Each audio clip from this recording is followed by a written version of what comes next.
Let's talk about frustration. Not the kind you fake for PR, but the kind that boils over when you know you're giving everything and the team isn't delivering. Charles Leclerc isn't playing diplomat anymore. After dragging his Ferrari to a P6 finish at Imola, fighting through traffic against the likes of Albon and Gasly, the man finally cracked. Starting P11, as a driver, I just cannot accept the situation we are in. And he shouldn't. Let's call it like it is. Ferrari is underachieving, and Charles Leclerc is being forced to salvage weekends instead of fighting for wins. This is a driver who was supposed to be in a title fight, and he's currently 85 points behind Piastri. 85. And yeah, he made contact. He fought hard. He took risks. Today was all about giving it all. No regrets. That's the fire we want.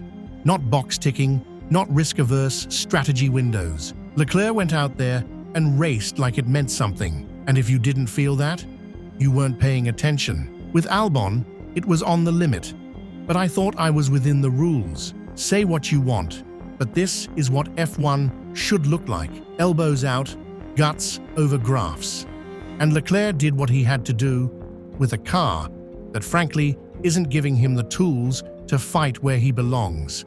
But here's where it stings even more. When asked about Monaco, the crown jewel, his home race, the same place where he finally broke the curse and won last year in spectacular fashion, his reply, a very difficult weekend. Monaco exposes our weaknesses. Let that sink in.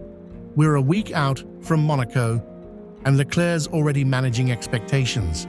Not hyping, bracing, and he's not wrong. Monaco doesn't lie. It punishes instability, understeer, hesitation. Ferrari's got issues, and unless they find a miracle, Charles could be headed for heartbreak on his home streets. But he's not giving up. I hope we'll be surprised. That's the spirit of a fighter. Someone who knows the odds are stacked, but shows up anyway. Not because it's easy, but because it matters. So let's get real. Charles Leclerc doesn't need another lecture on patience. He needs a car that respects his talent.